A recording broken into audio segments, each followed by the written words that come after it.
Dieser Panzer versetzte ganz Europa in Angst, und doch lag er über 80 Jahre lang vergessen in einem russischen Sumpf.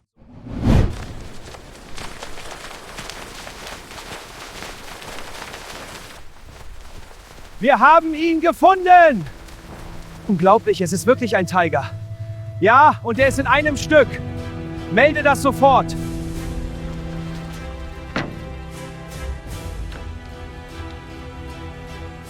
Alles bereit! Los geht's!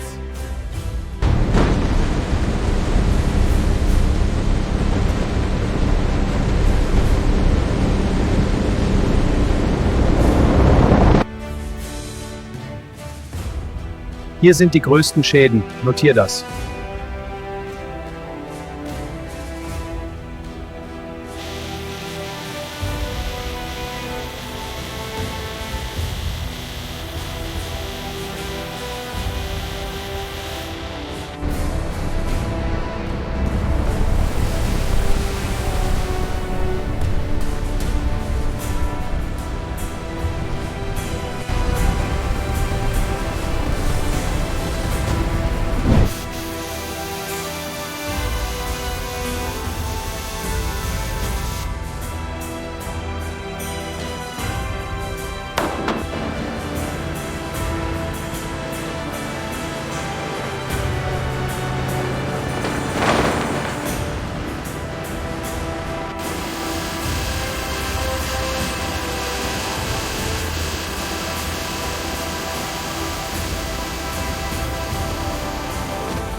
Tension feels solid.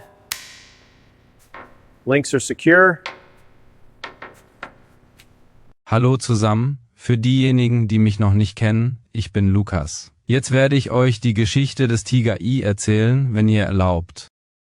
Der Tiger I war ein deutscher schwerer Panzer des Zweiten Weltkriegs, der ab 1942 in Afrika und in der Sowjetunion eingesetzt wurde, meist in selbstständigen schweren Panzerabteilungen. Der Tiger I wurde von Henschel in Kassel entwickelt und ab August 1942 in Serie produziert. Insgesamt wurden Stück gebaut. Als er eingeführt wurde, war er der mächtigste Panzer der Welt. Seine 8,8 Zentimeter-Kanone konnte feindliche Panzer auf über 1,5 Kilometer Entfernung zerstören und seine bis zu 200 Millimeter dicke Panzerung machte ihn nahezu unverwundbar. Sein erster Kampfeinsatz im August 1942 bei Leningrad war jedoch ein Desaster. 4 Tiger wurden in sumpfiges Gelände geschickt. 3 fielen durch mechanische Probleme aus. Der Kommandant hatte davor gewarnt, doch sein Befehl wurde von ganz oben überstimmt. Trotz dieses Fehlstarts entwickelte sich der Tiger schnell zur gefürchtetsten Waffe auf dem Schlachtfeld. In Nordafrika prallten feindliche Geschosse wirkungslos an seiner Panzerung ab. Die Angst vor dem Tiger wurde so groß, dass General Montgomery alle Berichte über seine Kampfkraft verbieten ließ. Man nannte es Tigerphobia. Doch der Tiger hatte auch Schwächen, war schwer zu warten, verbrauchte enorme Mengen Treibstoff und war so schwer, dass die meisten Brücken sein Gewicht nicht tragen konnten. Am Ende des Krieges wurden mehr Tiger von ihren eigenen Besatzungen wegen mechanischer Probleme aufgegeben, als vom Feind zerstört.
Hallo Leute, ich bin Leonie. Ich werde euch die technischen Eigenschaften dieses gewaltigen Panzers erklären. Der Tiger I wog 57 Tonnen und war damit doppelt so schwer wie ein Panzer IV angetrieben. Wurde er vom Maybach HL230 V12-Motors, einem 12-Zylinder-Benzinmotor, mit 700 PS.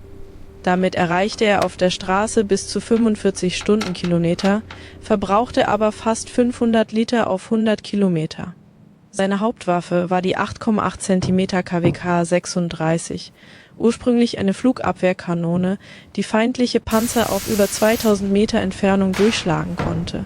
Bis zu 92 Schuss Munition konnten mitgeführt werden. Panzerung war beeindruckend, 100 mm an der Front, 80 mm an den Seiten und bis zu 200 mm am Geschützmantel. Dazu kam eine Besonderheit. Der Tiger I war der erste deutsche Panzer mit einem Lenkrad statt Bremshebeln. Ein revolutionäres Steuersystem mit hydraulischer Unterstützung.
Ding! Eins ist dann bereit!